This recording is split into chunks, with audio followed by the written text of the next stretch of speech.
ஆறாவது அமல் சபருக்கு, பொறுமைக்கு. என்ன பொறுமை? ஆறாவது மாளிகை யாருக்கு தெரியுமா? சொன்னாங்க, அல்லாஹ் சொல்றான் மலக்குகளை பார்த்து, எப்ப ஒரு அடியானுடைய ஒரு பிள்ளைய அல்லாஹ் மௌத்தாக்குறான். எங்கட பிள்ளைய மௌத்தாயிட்டு. எத்தனையோ பிள்ளைகள் மௌத்தானவங்க இருக்காங்களா இல்லையா? அவங்க சந்தோஷப்படுங்க இந்த ஹதீஸ வச்சு.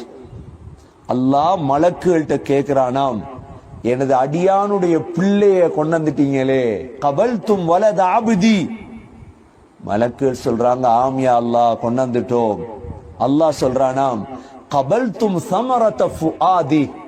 அவருடைய ஈரக்கொலைய, உள்ளத்துடைய அந்த பழத்தை, என்ன அவருடைய அவ்வளோ இரக்கமுள்ள ஒன்றை கொண்டாந்துட்டீங்களே. மலக்குகள் சொல்றாங்களா, ஆமியா அல்லாஹ். அல்லாஹ் கேட்கானாம், மாதா கால அப்தி, என் அடியான் என்ன சொன்னான்? அப்ப இந்த பிள்ளைய மௌத்தாக்கி கொண்டு வந்த நேரம் என் அடியான் என்ன சொன்னான்? மலக்குகள் சொல்றாங்க, ஹமதக வஸ்தர்ஜா, அல்ஹம்துலில்லாஹ் அப்படின்ட்டு இன்னா லில்லாஹி வ இன்னா இலைஹி ராஜூன் என்று சொல்லிட்டான். இஸ்திர்ஜாண்டா அல்லாஹ். உடனே அல்லாஹ் சொல்றானாம், இப்னு லி அப்தி பைத்தன் ஃபில் ஜன்னah, எனது அடியானுக்கு சுவர்க்கத்துல ஒரு வீட்டை கட்டுங்க. அந்த வீட்டுக்கு பேர் வைக்க என்ன பேரு தெரியுமா?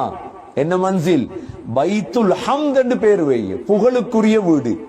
புகழ்ந்துட்டானே, நான் சோதிச்சேன் அவன பிள்ளைய மௌத்தாக்கி, ஆனா அவன் அல்ஹம்துலில்லாஹ்ன்றானே, இன்னா லில்லாஹ்ன்றானே, அதுக்காக அவனுக்கு சுவர்க்கத்துல ஒரு மாளிகையை கட்டுங்க. எத்தனாவது அமல்?